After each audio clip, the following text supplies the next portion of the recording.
Pemirsa, hingga saat ini 2 komisioner KPK sudah ditetapkan tersangka oleh kepolisian dan komisioner lainnya sebagai terlapor. Selain pimpinan, 21 penyidik KPK juga telah menjadi terlapor karena kepemilikan senjata api ilegal. Kondisi seperti ini membuat KPK nyaris lumpuh. Situasi pemberantasan korupsi di Indonesia berada di ambang kehancuran. Alasannya karena institusi KPK saat ini tengah diobrak-abrik oleh institusi kepolisian dengan menetapkan sejumlah komisioner sebagai tersangka. Ketua KPK Abraham Samad pun menilai jika seluruh pimpinan KPK menjadi tersangka, maka KPK akan lumpuh total. Seluruh penyidiknya dijadikan tersangka dan pimpinannya juga jadi tersangka, sudah bisa dipastikan bahwa KPK akan lumpuh. Pimpinan KPK yang pertama kali dijadikan tersangka oleh Bareskrim Polri adalah Bambang Wijoyanto. Bambang diduga menyuruh saksi memberi keterangan palsu dalam sidang sengketa Pilkada Kota Waringin Barat di Mahkamah Konstitusi tahun 2010. Lalu giliran Abraham Samad yang menjadi tersangka terkait kasus pemalsuan dokumen administrasi kependudukan. Tidak hanya Samad dan Bambang yang dibidik polisi, Adnan Pandupraja pernah diperiksa oleh polisi terkait kasus dugaan perampasan saham PT Desi Timber. Kemudian Zulkarnain juga tengah dibidik polisi, diduga melakukan tindak korupsi dana hibah program penanganan sosial ekonomi masyarakat Jatim tahun 2008. Polisi rupanya belum puas jika hanya para komisioner yang dijadikan sasaran tembakan. Kepala Bareskrim Mabes Polri Komjen Budi Waseso mengatakan kepolisian juga tengah mengusut kepemilikan senjata api milik 21 penyidik Komisi Pemberantasan Korupsi. Penyidik Bareskrim menduga kuat bahwa senjata api 21 penyidik KPK tersebut adalah ilegal atau tidak resmi secara undang-undang. Tim Liputan Berita 1. Ya, pemirsa, saat ini kita sudah tersambung melalui sambungan telepon dengan anggota Komisi 3 DPR dari PDIP, Bapak Junimart Girsang. Selamat sore, Pak Junimart. Selamat sore, Bu. Ya, Pak Junimart, menurut Anda apakah dengan pernyataan dari Joko Widodo dan juga keputusannya ini mampu meredakan konflik KPK Polri? Iya, yang pertama tentu kita apresiasi, tentang yang pertama dulu ya, tentang diterbitkannya Kepres tentang pemberhentian 2 komisioner KPK yang sudah menjadi tersangka, itu betul, ya kan? Nah, yang kedua tentang konflik atau istilahnya itu antara KPK dengan Polri. Kalau menurut saya tidak ada konflik. Yang ada adalah tidak ada konflik antara kedua lembaga tersebut. Yang ada adalah urusan personal dikait-kaitkan dengan lembaga. Ini dulu yang penting. Jadi kita harus pahami ini biar masyarakat juga tidak terprovokasi mengenai ini. Kan begitu. Jadi 2 lembaga ini sebenarnya nggak ada masalah. Ya, nggak ada masalah. Yang ada masalah itu adalah personal dari yang duduk dalam lembaga tersebut. Ya, yang selalu membuat informasi yang provokatif. Begitu. Baik. Berarti kalau menurut Anda ini penunjukan Badrodin Haiti sebagai pengganti Budi Gunawan tidak ada hubungannya dengan penunjukan tersangka sejumlah anggota KPK begitu, Pak Junimart? Nah, saya pikir nggak ada ya, karena begini, kalau kita berbicara tentang calon Kapolri yang baru ini, ya Pak Badrodin Haiti, ya tentu kita akan pertanyakan juga mengenai bagaimana dengan posisi Komjen Budi Gunawan yang sudah disetujui oleh paripurna di DPR menjadi Kapolri sebagaimana permintaan Presiden melalui surat nomor R01 tertanggal 9 Januari tahun 2015. Ini kan harus clear dulu. Artinya kalaupun misalnya Pak Komjen Budi Gunawan tidak jadi dilantik menjadi Kapolri, tentu Presiden harus membuat alasan secara resmi, ya, berbentuk surat kepada DPR. Ini dulu dikelirkan, ya, karena kalau ini tidak clear, bagaimana mungkin nanti Presiden bisa mengajukan surat kepada DPR untuk meminta persetujuan sesuai dengan Undang-Undang Nomor 2 Tahun 2002 agar Pak Badrodin Haiti disetujui menjadi Kapolri. Ini kan jadi masalah nanti. Kami juga di Komisi 3 tidak akan mau melakukan fit and proper test kepada calon Kapolri yang baru kalau ini belum dikelirkan. Baik, Pak Junimart, tapi kalau Anda mengomentari mengenai BG sendiri, BG sudah melalui putusan pra-peradilan, status tersangkanya sudah dicabut. Namun demikian Jokowi memilih Kapolri yang lain. Nah, ini menurut Anda tepat atau tidak sebetulnya? Kalau saya ditanya secara apa namanya anggota Komisi 3, anggota Komisi Hukum, menurut saya sebaiknya Presiden harus lantik dulu ya Komjen Budi Gunawan. Ke depan setelah dilantik itu menjadi hak presiden, ya hak presiden untuk memberhentikan, melanjutkan. Karena kita harus bedakan juga tentang hak prerogatif dan kewajiban. Kalau pelantikan itu masalah kewajiban, ya kalau untuk mengajukan dan memberhentikan itu menjadi hak prerogatif. Ini kita harus pahami dulu. Ya tidak sama itu dengan apa namanya pengajuan dan pelantikan itu tidak sama. Jadi biar ini clear, kalau menurut saya mestinya Presiden tadinya harus melantik Komjen Budi Gunawan, ke depan itu menjadi hak Presiden untuk melanjutkan. Jadi clear dia dan posisi Pak Komjen Budi Gunawan juga jadi jelas, kan begitu. Baik.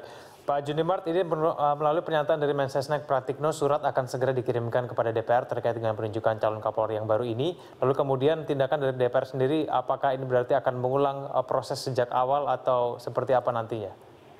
Ya tentu kalau ini berjalan normal, ya berjalan normal dalam arti sesuai dengan koridor aturan main rule of the game yang ada di DPR.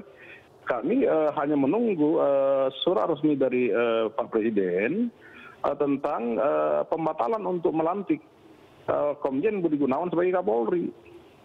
Ya, itu harus ada suratnya itu, ya, yang menjadi dasar bagi kami.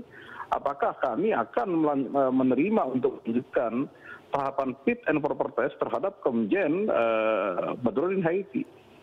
Ya kan, kami juga lembaga politik yang mempunyai legal standing dan mempunyai hak untuk mempertanyakan itu. Ya. Seperti tadi saya banyak dapat SMS yang mengatakan, walaupun saya tidak menanggapi ya, yang mengatakan bahwa ini telah terjadi contempt of parliament.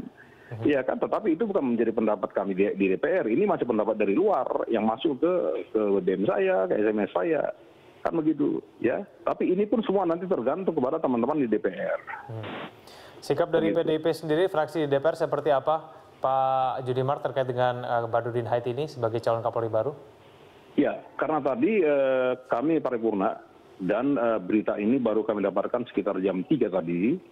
Dan teman-teman fraksi juga sudah pada cari jalan masing-masing, ya, sebagian masih di DPR, sebagian sudah mempunyai kegiatan lain, kami belum bertemu. Ya, mungkin dalam waktu dekat kami akan melakukan pertemuan tergantung kepada ketua fraksi. Apakah beliau akan mengundang kami para anggota fraksi untuk mendiskusikan masalah ini. Kami sifatnya menunggu saja. Tetapi yang pasti ya, secara partai, apalagi kita partai pengusung utama untuk Pak Jokowi, ya perintah dari Ibu Ketua Umum, ya Ibu Haja Megawati Soekarno Putri, ya bahwa Partai PDI Perjuangan harus mendukung ya pemerintahan ini, ya kan, harus mengawal pemerintahan ini, termasuk mengawasi pemerintahan ini. Itu jelas perintah dari Ibu Megawati kepada kita. Baik, apakah ini berarti nanti di DPR tidak akan terjadi penolakan terhadap Badrodin Haiti sebagai Kapolri, Pak Junimart? Ya, nanti kita lihat bagaimana teman-teman di DPR yang lain akan menyikapi ini. Ya, tetapi satu hal yang saya sampaikan tadi, ya sebaiknya ya Presiden harus bersurat kepada DPR yang mana isinya pada intinya mengatakan menyampaikan dasar tidak melantik Komjen Budi Gunawan yang telah disetujui oleh DPR ya sesuai dengan surat dari Presiden nomor R01 itu. Jadi semua kan ada dalam koridor kan begitu ya. Oke, baik. Sekarang kita beralih ke KPK sendiri, Pak Junimart. Ini dengan penunjukan 3 pimpinan sementara, apakah kemudian ini bisa membantu kinerja KPK yang seperti kita ketahui ada 21 penyidik KPK tersangkut kasus hukum, begitu juga dengan 2 komisioner KPK lainnya saat ini? Ya, tadi kan kita sudah dengar Pak Presiden mengatakan yang pertama akan segera menerbitkan Kepres untuk memberhentikan sementara 2 komisioner yang sudah menjadi tersangka. Yang kedua tadi beliau mengatakan melalui televisi ya, bahwa beliau akan menerbitkan Perpu, ya Perpu menunjuk PLT dan menyebut nama Pak Taufiq Ruki, ya Pak Profesor Dr. Indrianto. Seno Aji dan saudara Johan Budi. Ya, Johan Budi tentu yang namanya itu bisa langsung dieksekusi, ya, dilaksanakan agar sampai terjadi kekosongan ya di KPK itu sendiri. Ya, pekerjaan KPK juga tidak menjadi terhambat karena ini semua. Baik, ya. Pak Judimart, banyak yang mengaitkan bahwa proses hukum yang terjadi pada penyidik KPK itu erat kaitannya dengan calon Kapolri. Nah, ini menurut Anda dengan keputusan Presiden baru saja, apakah kemudian ini bisa kemudian membuat proses hukum di KPK yang sudah berjalan ini akan berlangsung seadil-adilnya? Saya pikir nggak juga lah, nggak juga. Justru sebenarnya kepolisian ya ingin membuat lembaga KPK itu menjadi bersih dari para pekerja yang menurut informasi dalam tanda petik bahwa kekuatan dari lembaga itu sendiri sudah dipergunakan untuk kepentingan pribadi. Ini kan yang harus dikritisi. Tentang para penyidik itu kan sudah jelas dari pihak kepolisian, Pak Kabar Eskrim mengatakan bahwa bapak-bapak yang kepolisian yang di KPK itu menguasai senjata secara tanpa izin, dalam arti izinnya sudah tidak berlaku lagi. Secara undang-undang darurat memang tidak boleh dong, kan begitu. Tapi itu menjadi urusan kepolisian, kita tidak mau masuk ke ranah itu. Yang pasti kita apresiasi sikap dari kepolisian untuk membersihkan. Ya, lembaga KPK termasuk sebenarnya lembaga kepolisian juga harus dibersihkan dari hal-hal yang tidak sesuai dengan undang-undang agar mereka bisa bekerja secara baik, cerdas, dan santun. Baik, tapi Anda sepakat tidak Pak Judimart kalau serangkaian kejadian yang terjadi pada KPK pada akhir-akhir ini sangat melemahkan KPK? Saya bukan sepakat atau tidak sepakat, tetapi kalau memang itu menjadi tindak pidana, kenapa harus dibiarkan? Ya, tidak boleh juga ada hak imunitas kepada setiap orang. Ya, sepanjang dia diduga bersalah, tentu polisian atau KPK sendiri bisa melakukan penyelidikan dan penyidikan. Kita kan tidak boleh juga membiarkan kejahatan berkeliaran begitu saja. Walaupun nanti kejahatan itu, dugaan kejahatan itu akan dibuktikan di pengadilan, di persidangan, karena kita menganut asas presumption of innocence. Ya, terakhir Pak Judimart, lalu menurut Anda ke depannya ini apa yang harus dilakukan KPK, Polri, dan juga Presiden Jokowi ini ke depannya?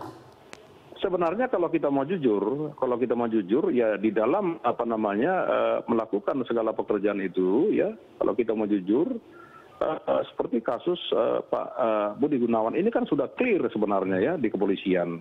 Ya, dengan terbitnya surat clear and clean ya dari Barreskrim yang mengatakan bahwa dugaan rekening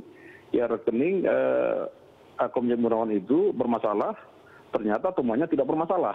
Ini kan sudah jelas. Tetapi KPK ya secara diam-diam melakukan lidik, bahkan sidik sehingga mentersangkakan Komjen Budi Gunawan. Artinya apa? Sah-sah saja KPK melakukan penyelidikan. Sah-sah saja KPK melakukan penyidikan. Tetapi mereka tidak boleh melanjutkan pekerjaan tersebut. Kenapa? Karena diatur oleh Undang-Undang Pasal 6. Ya, mereka hanya berfungsi sebagai fungsi koordinatif dan fungsi supervisi. Artinya apa? Artinya hasil dari pekerjaan KPK itu harus diserahkan kembali kepada kepolisian. Ya, setelah kembali kepada kepolisian, maka fungsi KPK adalah fungsi koordinasi dan fungsi supervisi. Mestinya begitu. Ini kan ada hal-hal yang tabrak dan ini sudah dikuatkan oleh MOU antara Kejagung, ya Kapolri dan KPK. Itu kan dikesampingkan selama ini. Itu sebenarnya sumber dari masalah menurut saya ya. Menurut saya begitu. Baik. Ya, ini yang diabaikan begitu. Baik, terima kasih Pak Judimart Girsang telah bergabung sama kami melalui sambungan telepon. Selamat sore Pak.